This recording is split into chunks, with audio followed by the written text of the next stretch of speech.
అందరికీ నమస్కారం। ఈరోజు తెలంగాణ అస్తిత్వంపై జరిగే దాడులని అలాగే ఆంధ్ర వాళ్ళు మన తెలంగాణపై చేసే వ్యక్తిత్వ దాడులని ఖండిస్తూ ఈరోజు ఉస్మానియా వేదికగా మేము ప్రెస్ మీట్ పెట్టడం జరిగింది। ఈ దాడి తెలంగాణ అస్తిత్వం పైననే కాకుండా అలాగే మహిళలపైన తెలంగాణ అమరవీరుల కుటుంబాలపైన అందరి ఎవరెవరైతే ముందుకొచ్చి ఉద్యమకారులు ఎవరైతే పోరాడుతున్నారో వాళ్ళందరి వ్యక్తిగత జీవితాలపైన వీళ్ళు ప్రత్యేకంగా దాడి చేస్తున్నారు। అసలు నిజంగా కొట్లాడి తెచ్చుకున్న తెలంగాణలో 1200 మంది ఆత్మ బలిదానాలు చేసుకుంటే ఈ 1200 మంది కుటుంబాలకి ఈరోజు కన్నీటి గోస మిగిలింది। రేపు అంటే జూన్ 2 నిజంగా తెలంగాణ రాష్ట్ర ఆవిర్భావ దినోత్సవం జరగబోతుందా తెలంగాణలో? లేకపోతే ఆంధ్ర వాళ్ళు వచ్చి ఇక్కడ ఇది సభ పెడుతున్నారు, తెలంగాణలోన నవనిర్మాణ ఆత్మీయ సమ్మేళనం అని సభ పెడుతున్నారు। రేపు నిజంగా తెలంగాణ ఆవిర్భావ దినోత్సవమా లేకపోతే జనసేన పార్టీ ఆవిర్భావ దినోత్సవమా? ఏం జరుగుతుంది తెలంగాణలో? అసలు నిజంగా వాళ్ళు ఒకవేళ ఏమైనా సభలు పెట్టాలనుకుంటే రేపే పెట్టాల్సిన అవసరం ఏముంది? జూన్ 2కే పెట్టాల్సిన అవసరం ఏముంది? జూన్ 2 అనేది తెలంగాణకి సంబంధించిన ఆవిర్భావ దినోత్సవానికి సంబంధించిన రోజు కదా। రేపు తెలంగాణ వాసులు అనేది మేమనే మనుషులము, తెలంగాణ వాదులము సంతోషంగా జరుపుకోవడం మీకు ఇష్టం లేదా? మా పట్ల వ్యక్తిగతంగా దాడులు చేస్తున్నారు। ఇప్పటికీ మా అస్తిత్వం పైన, మా భాష పైన, మా సంస్కృతి పైన, మా ఉద్యమకారుల పైన, మా జర్నలిస్టుల పైన, మా అమరవీరుల పైన ఇప్పటికీ దాడులు కొనసాగిస్తూనే ఉన్నారు। ఎవరన్నా ప్రశ్నిస్తే వ్యక్తిగతంగా పోయి వాళ్ళని ఇబ్బంది పెడతా ఉన్నారు।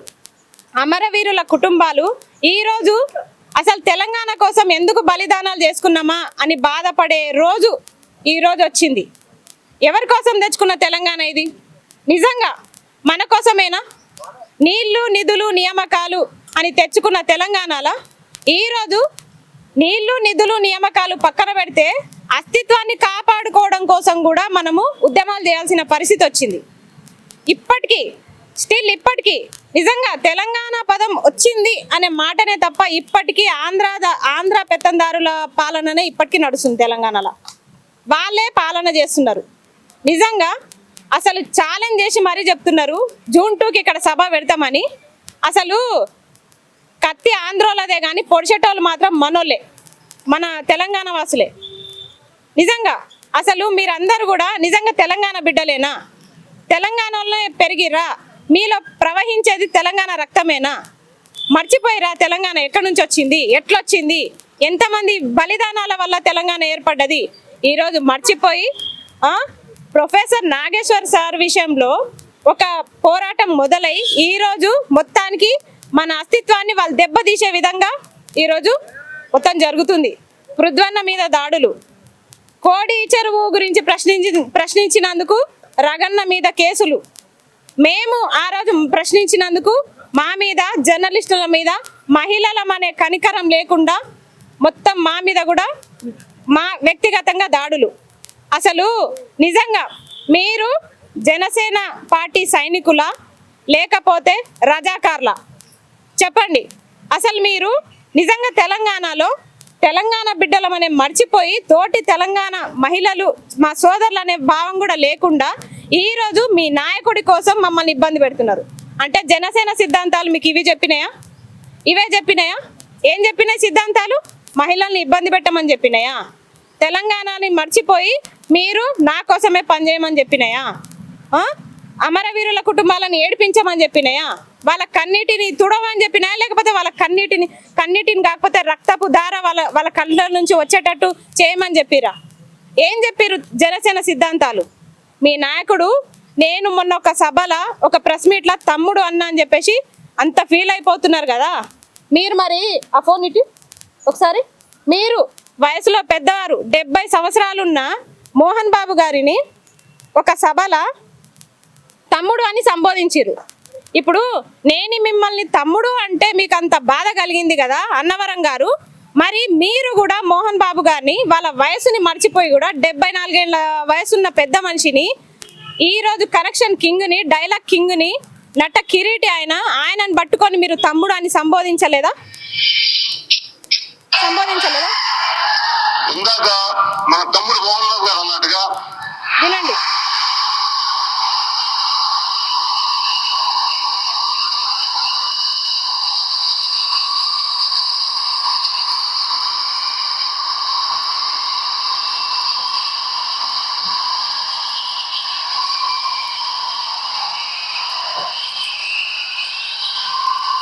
నాకు తమ్ముడు మోహన్ బాబు గారు అంటే చాలా ఇష్టం. తమ్ముడు మోహన్ బాబు, ఆయన యాక్టింగ్ ఇష్టం. తమ్ముడు మోహన్ బాబు అని ఆయన వయసులో సగం కూడా లేదు. మరి మీరెట్లా ఆయన తమ్ముడు అని సంబోధించారు చెప్పండి? ఆ రోజు ఫ్లోలో అందరూ మనం ఆంధ్ర తెలంగాణ వాళ్ళు సోదర భావంతో కలిసి ఉండాలంటే తెలంగాణ ఎప్పటికైనా అన్ననే గుర్తుపెట్టుకోండి. ఆంధ్ర అనేటోళ్ళు ఎప్పటికైనా తమ్ముళ్ళే అనే భావనతోటి నేను ఆ రోజు మిమ్మల్ని తమ్ముడు అని సంబోధించిన. అది మీరు మర్చిపోయి వ్యక్తిగత దాడులకు దిగిర్రు. అసలు నిజంగా చెప్తున్నా, మీ జనసేన సైనికులకి మీరు నేర్పించింది ఏంది? మహిళల్ని కించపరచమని నేర్పించిరా? మహిళల్ని చంపమని నేర్పిస్తున్నారా? మీ సిద్ధాంతాలు, మీ పార్టీ సిద్ధాంతాలు ఏం చెప్తున్నాయి? చంపేసామని డెడ్ లైన్లు పెడుతున్నారు, మా మీద వ్యక్తిగత దూషణలు చేస్తున్నారు. అసలు నిజంగా సోదర భావం అనేది మీ పార్టీకి ఉందా? మీ పార్టీకి ఉందా? ఏ మొహం పెట్టుకొని జూన్ 2కి ఇక్కడ సభ పెట్టుకుందాం వస్తున్నారు మీరు? ఏ మొహం పెట్టుకొని వస్తున్నారు? అదేమన్నా బహిరంగ సభనా? ఏదో సరూర్ నగర్ స్టేడియంలో జరుగుతుందా? ఇందిరా పార్క్ లో జరుగుతుందా? ఒక్కరొక్కరు పోస్టులు పెట్టి మమ్మల్ని ఇబ్బంది పెడుతున్నారు. ఎందుకు పెడుతున్నారు? ఆ సభ ఛాలెంజింగ్ గా పెట్టిరు. నిజంగా వాళ్ళని కాదండి, ఫస్ట్ మన తెలంగాణ వాళ్ళని అనాలి. ఎందుకంటే వాళ్ళంత ధైర్యంగా వేరే రాష్ట్రం నుంచి ఇక్కడ వచ్చి సభ పెడుతున్నారంటే వాళ్ళకి ఇచ్చిన ధైర్యం ఎవరు? మీరే కదా. మీరు తెలంగాణ బిడ్డలేనా? అసలు ఉప్పు కారం తింటలేరా మీరు? అసలు ఎక్కడ పోయినా మీ పౌరుషాలు? మీరైనా తెలంగాణ కోసం పోరాడింది? మీరైనా కొట్లాడి తెచ్చుకున్న తెలంగాణని? ఈ రోజు కొట్లాడి తెచ్చుకున్న తెలంగాణని కాపాడుకోవాల్సిన బాధ్యత ఎవరిది చెప్పండి? మీ ఇంట్లో మీ అక్క చెల్లెళ్ళనో ఎవరినో అదే విధంగా వ్యక్తిగతంగా దూషిస్తే మీరు ఇట్లే పడతారా? ఇప్పుడు మేము పరాయి వాళ్ళం అయిపోయినామా? మేము కూడా తెలంగాణ ఆడబిడ్డలమే కదా. మరి మేము మా కన్నిటి కోసం మీకు కనిపిస్తలేదా? ఎన్ని దాడులు చేస్తున్నారండి, ఎంత వ్యక్తిగతంగా మాట్లాడుతున్నారు. ఇప్పుడు అలాంటిది ఆయన రేపు వచ్చి సభ పెడతారు. మీరు నిజంగా చెప్పుకోండి, మీ ఆత్మసాక్షిగా మీరు రేపు తెలంగాణ వచ్చిన దినాన్ని సంతోషంగా జరుపుకుంటారా? లేదంటే మీ జనసేన నాయకుడు పార్టీ ఆవిర్భావ దినోత్సవాన్ని ఇక్కడ నవనిర్మాణాన్ని మీరు ఘనంగా జరుపుకుంటారా? అసలు మీరు తెలంగాణ బిడ్డలేనా? మీకంత అభిమానం ఉంటే ఆంధ్రాకి వెళ్ళిపోండి కదా. ఇప్పటికీ తెలంగాణలో బతుకుకుంటా తెలంగాణలో ఇంకా నీళ్లు నిధులు నియామకాలు లేక మనం ఇబ్బంది పడుతుంటే అసలు ఈ ఆంధ్రలో పోరేంది మనకి? ఇప్పటికీ వాళ్ళ పోరేంది? ప్రైవేట్ జాబ్స్ లో వాళ్ళే, బయట ఎక్కడ చూసినా వాళ్ళే, 70% వాళ్ళే తగలబడ్డారు. ఇప్పటికీ వాళ్ళే ఉన్నారు. అయినా సరే మెల్లమెల్లగా మనము సర్దుకుంటున్నాము. 10 సంవత్సరాలు ఉమ్మడి రాజధాని హైదరాబాద్ అయిపోయింది కదా. ఆ పీరియడ్ అయిపోయిన తర్వాత కూడా శని ఆదివారాలు ఇక్కడ ఏం పని? మీకు ఏం పని చెప్పండి? మీరు ఇక్కడ ఏం చేయడానికి ఇక్కడికి వస్తున్నారు? హైదరాబాద్కి ఇక్కడికి వస్తున్నారు, మీ బిజినెస్ చూసుకుంటున్నారు. ఇంకా అసలు మన హైదరాబాద్లో హుస్సేన్ సాగర్ చుట్టూ మొత్తం ఆంధ్ర విగ్రహాలే ఇప్పటికీ ఉన్నాయి. అవి తీసేయంటే తీసేయరు. ఇప్పుడు నిజం చెప్పండి, తెలంగాణలో హుస్సేన్ సాగర్ లో ఉన్న బుద్ధుడి విగ్రహం కళ్ళు మూసుకుంది. ఇప్పుడు ఆంధ్రాలో ఉన్న అమరావతిలో కూడా బుద్ధుడి విగ్రహం ఉంది. మరి దాని చుట్టూ ఎందుకండి మన తెలంగాణలో అమరవీరుల విగ్రహాలు లేవు? ఇప్పుడు వైజాగ్ బీచ్ చుట్టూ విగ్రహాలు పెట్టిరు వీళ్ళు. ఆ విగ్రహాల్లో ఒక్కటన్నా తెలంగాణకు సంబంధించిన విగ్రహం ఉందా? ఇప్పుడు గద్దరు వీళ్ళంటే తెలంగాణోలే అని మనల్ని వేరు చేసి మాట్లాడతారు. సరే వీళ్ళంతా తెలంగాణలో అనుకుందాము. ఇప్పుడు బాలసుబ్రహ్మణ్యం విగ్రహం ఇక్కడ పెట్టిరు. సరే మీరు ఇక్కడ పెట్టినప్పుడు పివి నరసింహారావు కూడా ఉమ్మడి ఆంధ్రప్రదేశ్ ఉన్నప్పుడే అందరికీ ప్రధాని కదా. బాలసుబ్రహ్మణ్యం తెలంగాణకి ఏపీకి కలిపి పాటలు పాడినప్పుడు ఇప్పుడు ఆయన కూడా అందరికీ ప్రధాని కదా. మరి ఆయన విగ్రహం అన్న పెట్టిరా మీరు? ఎవరి విగ్రహం పెట్టిరు? రుద్రమదేవి విగ్రహం పెట్టిరా? సమ్మక్క సారక్క విగ్రహం పెట్టిరా? ఏ వీరవనిత విగ్రహాలు పెడుతున్నారు మీరు?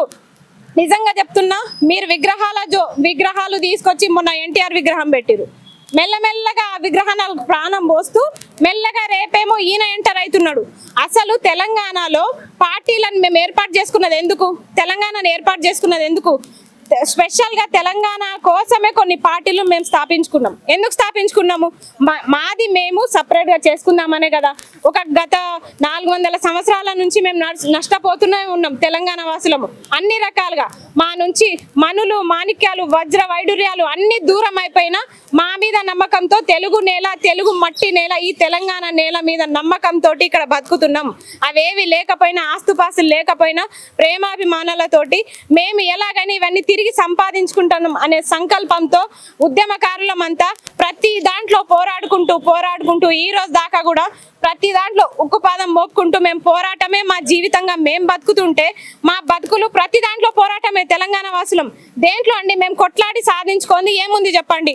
మేము తెలంగాణ వాళ్ళము అంత కొట్లాడి సాధించుకుంటుంటే మీరు అర్ధకొచ్చి ఇప్పుడు మేము తెచ్చుకున్న తెలంగాణలో మీరు వచ్చి పార్టీలను పెట్టి దేశంలో ఎవరైనా ఎక్కడైనా పోటీ చేయొచ్చు, ఆ హక్కు రాజ్యాంగం కల్పించింది. కానీ మీరు మా తెలంగాణ రాష్ట్ర ఆవిర్భావ దినోత్సవం రోజే మీరు వచ్చి ఇక్కడ మమ్మల్ని రెచ్చగొట్టే ప్రయత్నాలు చేస్తున్నారంటే, అన్నవరం ఇప్పుడు తమ్ముడు అంటే మీకు అంత కోపం వస్తుంది కదా, అన్నవరం అనే సంబోధిద్దాం.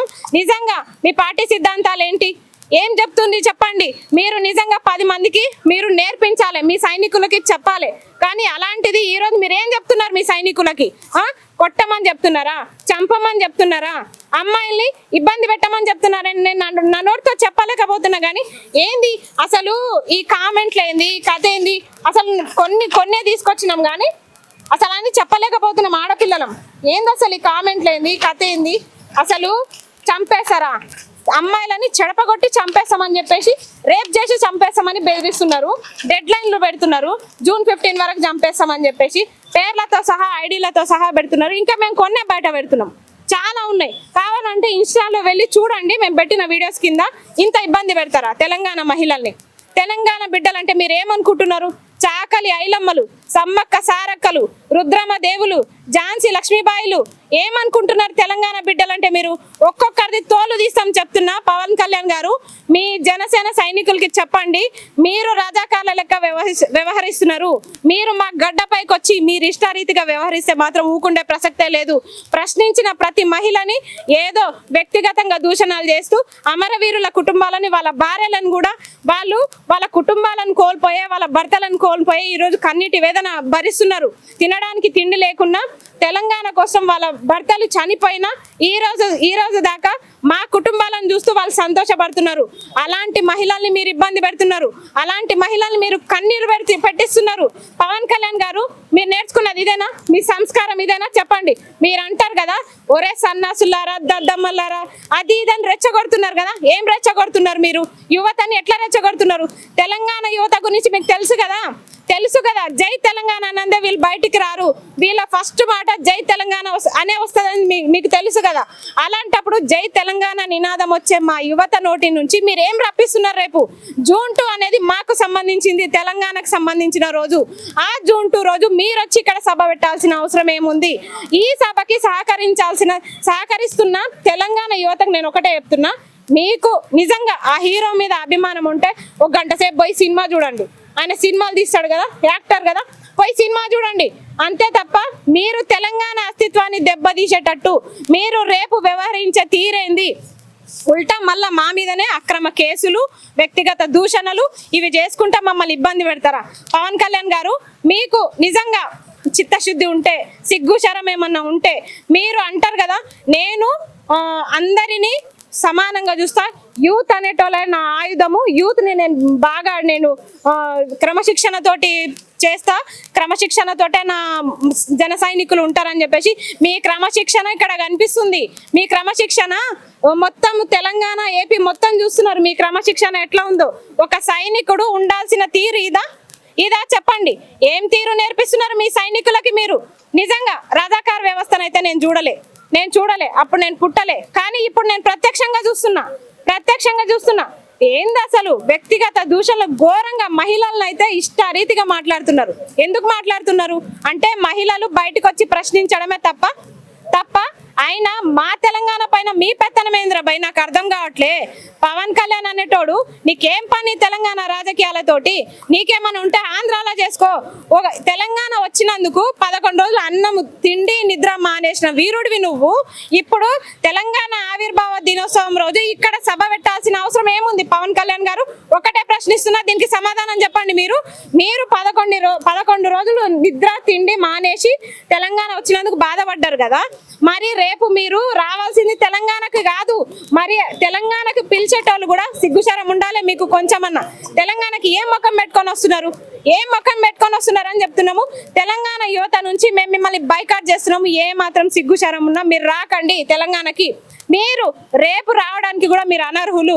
మీరు ఇంకొకటి, ఉద్యమకారుల్ని మీరు ఇబ్బంది పెడతారా, పృథ్వన్నని ఇబ్బంది పెడతారా, వాళ్ళ కుటుంబాలను ఇబ్బంది పెడతారా, రగన్నని ఇబ్బంది పెడతారా, సీనన్నని ఇబ్బంది పెడతారా, జర్నలిస్టులను మొత్తాన్ని ఇబ్బంది పెడతారా? ఏమనుకుంటారు మీరు? అసలు మీ ఉద్దేశం ఏంది? తెలంగాణలో మేము ఎన్ని కష్టాలు పడ్డామో మాకు తెలుసు.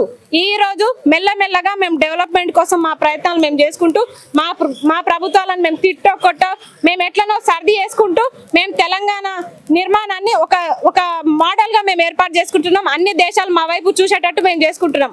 మీకంత దమ్ముంటే అమరావతిని డెవలప్ చేసుకోండి. తెలంగాణ హైదరాబాద్ మీద ఉన్న శ్రద్ధ మీకు అమరావతి పని ఎందుకు లేదు? అమరావతిని చూసుకోండి. మీరు ఈ శ్రద్ధ ఏదో అమరావతిలో పెట్టి అమరావతిని డెవలప్ చేసుకోండి. 10 సంవత్సరాలు అయిపోయింది, ఉమ్మడి రాజధాని అయిపోయింది, టైం అయిపోయింది. అయినా సరే హైదరాబాద్ మీద మీ కన్ను ఎందుకుంది చెప్పండి. అదే మేము అమరావతిలో వచ్చి ఉంటాము, ఇట్లా పెత్తందారితనం చలాయిస్తాము. మీరు ఊకుంటారా చెప్పండి? ఊకుంటారా? మీకు అసలు మీరు గెలిచింది ఆంధ్రప్రదేశ్లోనా తెలంగాణలోనా? సగానికి సగం ఇక్కడనే చేస్తారు. ఎందుకు మీరు ఇక్కడ ఏం పని మీకు హైదరాబాద్ లో? మొత్తం ఇక్కడనే చేస్తారు. అసలు మీ సగానికి సగం ఎమ్మెల్యేలు మొత్తం హైదరాబాద్ లో, జూబ్లీహిల్స్ లో, ఫిలిం నగర్ లో చేస్తారు. మీకు ఏం పని హైదరాబాద్ లో? అసలు హైదరాబాద్ ఉమ్మడి రాజధాని టైం అయిపోయింది. మీరు ఏమన్నా ఉంటే అమరావతిని డెవలప్ చేసుకోండి, అంతే తప్ప ఇంకా సిగ్గు తప్పి పిలవని పేరంటానికి వచ్చినట్టు ఇంకా హైదరాబాద్కి వచ్చుకుంటూ మీరేమన్నా ఉంటే ఒక్కరోజు టూర్ వచ్చిపోవాలి అంతే. హైదరాబాద్ లో చూడదగ్గ ప్రదేశాలు చాలా ఉన్నాయి కాబట్టి మీరు ఇట్లా ప్రదేశాలు చూసిపోవాలి అంతే తప్ప ఇక్కడ ఉంటా, వ్యవసాయాలు చేస్తా, ఇక్కడ ఫ్యాక్టరీలు కొంటా, మీ తెలంగాణ రాష్ట్రాన్ని ఆగం చేస్తా అంటే మాత్రం మిమ్మల్ని ఉరికిచ్చి కొట్టే రోజులు దగ్గరలోనే ఉన్నాయి.